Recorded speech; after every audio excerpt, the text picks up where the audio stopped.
রাজ্যের দুটি আসনের লোকসভা নির্বাচনের ফলাফলে পরিষ্কার যে সিপিএম এবং কংগ্রেসের কোনো স্থান নেই ত্রিপুরায়। শুক্রবার লোকসভা নির্বাচনের ফলাফল নিয়ে এক সাক্ষাৎকার দিতে গিয়ে একথা বলেন পাবিয়াছড়া কেন্দ্রের বিধায়ক ভগবান দাস।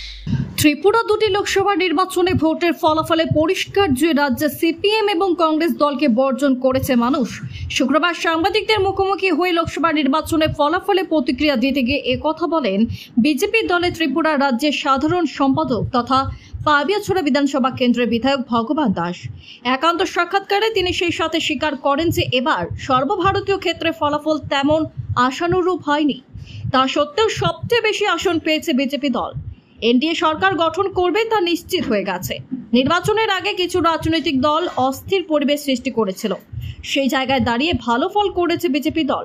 বর্তমানে ভারতীয় জনতা পার্টিকে আরও কিভাবে শক্তিশালী করা যায় তা নিয়ে ভাবছে কেন্দ্রীয় নেতৃত্ব। পাশাপাশি তিনি রাজ্যের ফলাফল প্রসঙ্গে বলতে গিয়ে জানান, ত্রিপুরা রাজ্যে লোকসভা নির্বাচনের ফলাফলে পরিষ্কার যে কংগ্রেস ও সিপিএম দলে ত্রিপুরার কোনো স্থান নেই। আমরা স্বীকার করে নিচ্ছি যে ফলাফল যেটা হয়েছে আশানুরূপ হয়নি, কিন্তু তারপরও ভারতীয় জনতা পার্টি একক সর্ববৃহত্তম দল এই লোকসভা নির্বাচনে আমরা রয়েছি। মোদিজির নেতৃত্বে যে নির্বাচন হলো,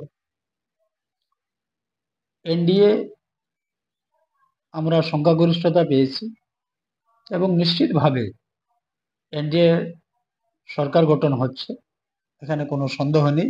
সারা ভারতবর্ষে ভারতীয় জনতা পার্টির যে রেজাল্ট হয়েছে সেটা আমরা বলতে পারি যে আজকের দিনে ভারতবর্ষের যে রাজনৈতিক পরিস্থিতি তৈরি হয়েছিল বা ভারতবর্ষের কিছু রাজনৈতিক দল একটা অস্থির পরিবেশ তৈরি করেছিল, সেই জায়গাতে দাঁড়িয়ে যে ফলাফল হয়েছে এটা অত্যন্ত ভালো ফলাফল হয়েছে।